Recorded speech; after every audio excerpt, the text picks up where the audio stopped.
মুসা নবী খুশি হয়ে গেলেন, ইয়া রব, ওইখানে গিয়ে কি বলবো? রব্বে করিম বলে, মুসা তুমি আমার বান্দাকে গিয়ে বলো তার 70 বছরের লাগাতার করা ইবাদতের একটা ইবাদত আমি কবুল করি নাই, একটা ইবাদত আমি আল্লাহ কবুল করি নাই। মুসা নবী এই কথা শোনার সাথে সাথে দুই চোখ থেকে পানি ছেড়ে দিলেন। কিন্তু রবের হুকুম যেখানে চলে আসে সেখানে দ্বিতীয় কিছু বলারও থাকে না, করাতেও থাকে না। এবার মুসা নবী ভারাক্রান্ত মন নিয়ে আল্লাহর দেওয়া নির্দেশ মোতাবেক সে পাহাড়ে গেলেন। যাওয়ার পরে দেখলেন একজন আল্লাহর বান্দা সিজদা অবস্থায় পড়ে আছে, সিজদা অবস্থায় পড়ে আছে, দুই চোখের পানি ছেড়ে ছেড়ে রবের জিকির করতেই আছে, সিজদায় পড়ে আছে। মুসা নবী দাঁড়ায় থাকলেন। অনেকক্ষণ দাঁড়ায় থাকার পরে উনি ইবাদত থেকে মাথা তোলার পরে মুসা নবীকে দেখে সাথে সাথে দাঁড়িয়ে সালাম দিলেন। হাজার হলো তো নবী সালাম দিলেন। সালাম দিয়ে জিজ্ঞেস করলেন, আপনি কালিমুল্লাহ মুসা নবী, এখানে হঠাৎ কি ব্যাপার? তখন মুসা নবী বললেন, আমি আসিনি, আমার রব আমাকে তোমার কাছে পাঠিয়েছে। আমার কাছে রব আপনাকে পাঠিয়েছে, এটা তো আমার সৌভাগ্যের ব্যাপার। কিন্তু সে তো এখনো জানে না আসল ঘটনা কি। এটা তো আমার সৌভাগ্যের ব্যাপার, আমার মতো একজন বান্দার কাছে আল্লাহ আপনার মতো একজন জলিলুল কদর নবী রাসূলকে পাঠিয়েছেন, এটা আমার জন্য ভাগ্যের ব্যাপার। মুসা নবী দুই চোখের পানি ছেড়ে ছেড়ে বললেন, তুমি নাকি 70 বছর হয়েছে এখানে লাগাতার ইবাদত করছো? বলে যে হ্যাঁ, আমি 70 বছর ধরে চেষ্টা করছি রবকে একটু মানানোর, রবকে একটু খুশি করার। তো আমার জন্য কি বার্তা আসে একটু বলেন না। মুসা নবী বললেন, রব বলেছে তোমার 70 বছরের করা একটি ইবাদতও নাকি রবের পছন্দ হয় নাই, একটা ইবাদত রবে কবুল করে নেই, রব খুশি হয় নাই তোমার উপরে, একটা ইবাদতও পছন্দ করে নেই। এই কথা শুনতে দেরি ওই আল্লাহর বান্দা পাগলের মতো খুশিতে লাফাতে শুরু করলো, লাফাতে শুরু করলো। মুসা নবী বলে, কিরে তুই কি পাগল হয়ে গেলি? আরে কবুল হয় না, কোথায় কান্নার কাটি করে তওবা করে মাপ চেয়ে কবুল করানোর চেষ্টা করবি, তা না করে তুই খুশিতে লাফাচ্ছিস কেন?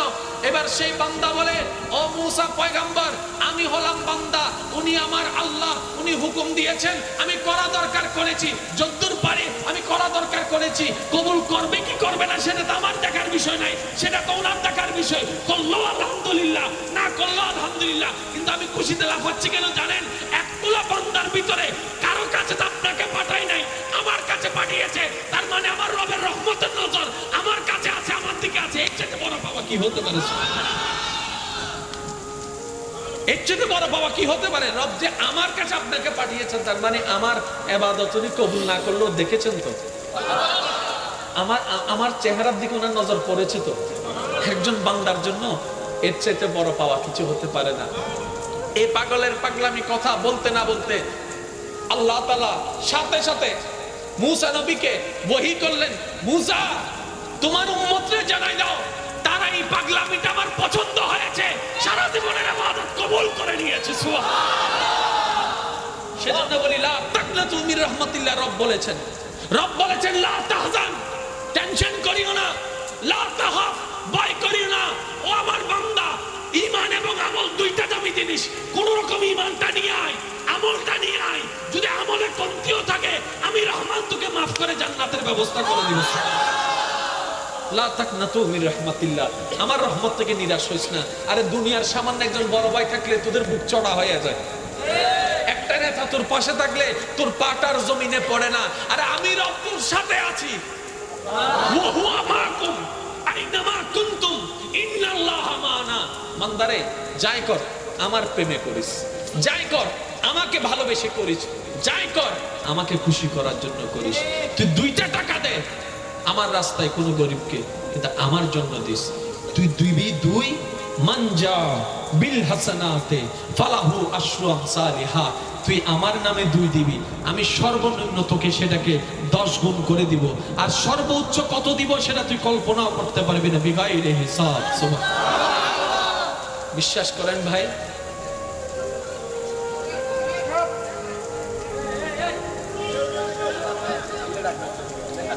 রাস্তা কি ব্লক হয়ে গেছে?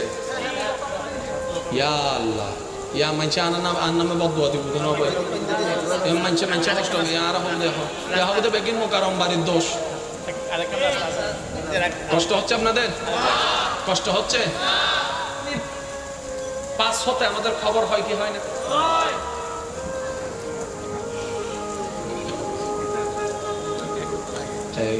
মিনিট হয়ে গেছে, আছে কেন? বিরক্ত চলে আসে। এবার ঘড়ির কাঁটাটা একটু দেখেন তো, দেখেন কয়টা বাজে? প্রায় হয়ে গেছে কয় ঘন্টা? 1 ঘন্টা গেছে, লাগছে। এটা হচ্ছে রবের প্রেমের ব্যাপার। হয়তো 10 মিনিট হয়েছে।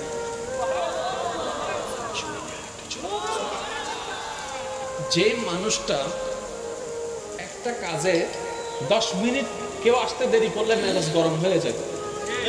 এই বাদ দিন না স্যার, ভাই কথা বলেন না। আরে ভাই 2 মিনিট দেরি রে, 2 মিনিট মানে বুঝল না 8 সেকেন্ডের দাম হতো। আর সেই মানুষ আজকে এই বাগানে 1 ঘন্টা পার হয়ে গেছে, খবরও নাই। যেদিন এইরকম একটা প্রেম নামাজে চলে আসবে, ঘন্টার পর ঘন্টা চলে যাবে, আপনার খবর হবে না। রুকুতে চলে যাবে 100 মিনিট, সিজদায় চলে যাবে 100 মিনিট।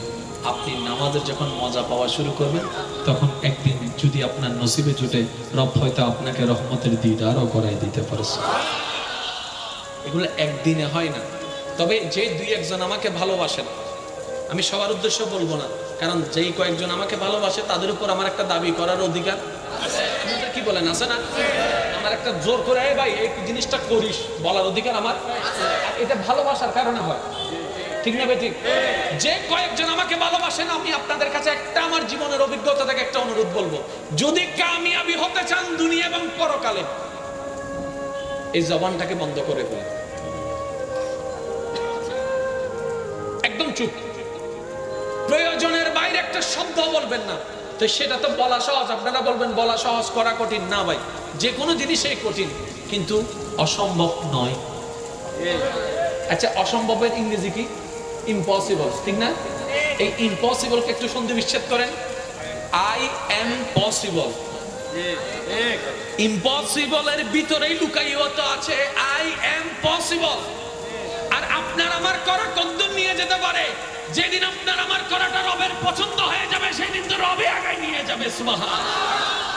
অনুরোধটা শুনেন, অন্তত 3 সপ্তাহ প্রথমে, না হয় 2 সপ্তাহ প্র্যাকটিস করেন। এই জবান অপ্রয়োজনীয় কোনো শব্দ যেন না বলে। হঠাৎ যদি ভুলে বলেও ফেলেন, মনে পড়ার সাথে সাথে স্টপ হয়ে যাবে। কেউ যদি জিজ্ঞেস করে কি হলো, তো কিছু না, ঠিক আছে। 2 সপ্তাহ আপনি শুধু নিজের জবানকে বন্ধ করেন। কেউ ভালো বলছে, খারাপ বলছে, উত্তর দেওয়ার দরকার নেই। মেজাজ বেশি গরম হচ্ছে, শুধু আলহামদুলিল্লাহ আলহামদুলিল্লাহ আলহামদুলিল্লাহ বলতে থাকেন। মনে কষ্ট লাগলো, আলহামদুলিল্লাহ আলহামদুলিল্লাহ বলতে লাগেন। কেউ আপনাকে এসে বললো মুক্তর বদনাম এটা করছে, আলহামদুলিল্লাহ আলহামদুলিল্লাহ বলতে থাকেন। 2 সপ্তাহ প্র্যাকটিস করেন, আপনি অন্তরে যে শান্তিটা পাবেন, 10 কোটি টাকা খরচ করলেও সেই শান্তি পাবেন। আমি আমার জীবনের অভিজ্ঞতা থেকে আমি আপনাদেরকে বলছি, 2 সপ্তাহ করে দেখেন। 2 সপ্তাহ। ইমাম গাজ্জালি আলাইহি রাহমা কত সুন্দর বলেছেন, হে আল্লাহর বান্দা, এটা বন্ধ করে ফেলো। রবকে সন্তুষ্টি করার জন্য এটা বন্ধ করে ফেলো। এটা যেদিন বন্ধ পরিপূর্ণ হয়ে যাবে, দেখবা তোমার দিলের মুখ খুলে গিয়েছে। তখন তোমার কোনো কিছু এখান থেকে বলতে হবে না, এখান থেকে বলবা, ওইখানে গিয়ে খবর হয়ে যাবে। আচ্ছা, এই পর্যন্ত আপনাদেরকে অনেক মানুষ বলছে না দোয়া করতে? বলেন না? মানুষের জীবন পাল্টাই ফেললে দোয়ার দরকার আছে না? এবার এখন জীবন পাল্টাই দেয়া হয় মাধ্যমল দি কি দোয়া, মাধ্যমল দি দোয়া করেন না হন বান্দা, দোয়া করেন না হন কবুল করেন না। আচ্ছা, এই পর্যন্ত আপনাদেরকে অনেকজন বলছে ভাই আমার জন্য দোয়া করিস, সে সত্যি কথা বলেন তো করছেন? মন অত নাই হতো দোয়া করুন।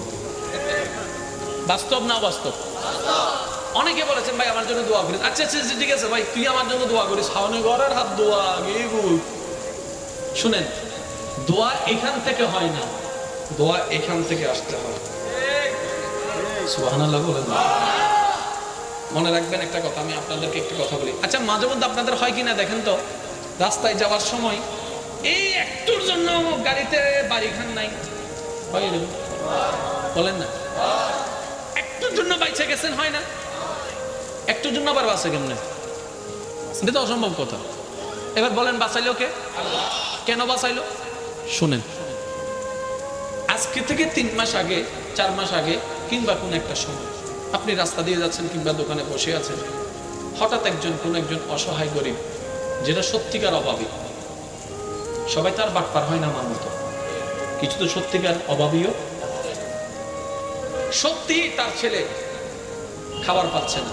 আর আপনারা জানেন মা বাবা সব সহ্য করতে পারে, সন্তানের চেহারার মলিনতা সহ্য করতে পারে না, ক্ষুধার কান্না সহ্য করতে পারে না। অনেক বাবা আছে, মা আছে, নিজের রক্ত পর্যন্ত বিক্রি করে সন্তানের জন্য খাবারের ব্যবস্থা করে, এরকম অনেকেই আছে। হঠাৎ একজন ভিক্ষুক সায়েল এসে আপনাকে বললো, বাবা ভাই আমার সন্তানরা আসলে কিছু অনেকদিন ধরে কিছু খাচ্ছে না, দিতেও পারছি না খাবার, আজকে সকাল দুপুর কিছু খাইনি, কিছু সাহায্য করো না। আপনিও তাকে দিলেন যতটুকু পারলেন।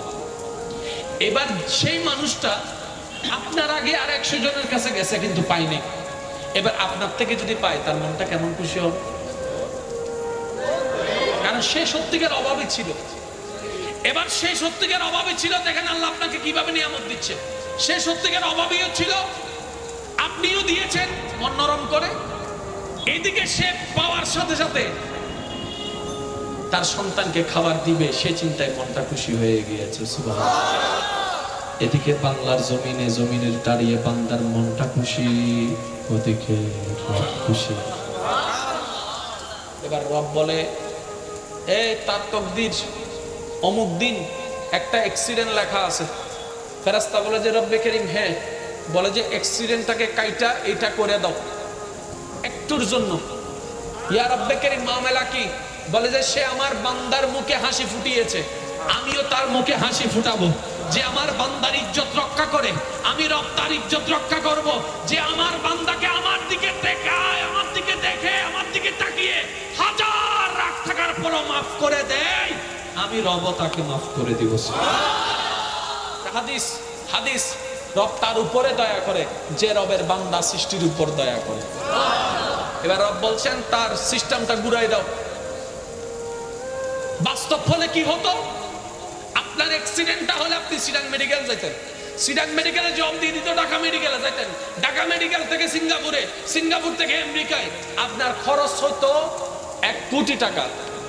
30 টাকা দিয়েছেন, মন খুশি হয়েছে, কপিটা পাল্টাই দিয়েছে।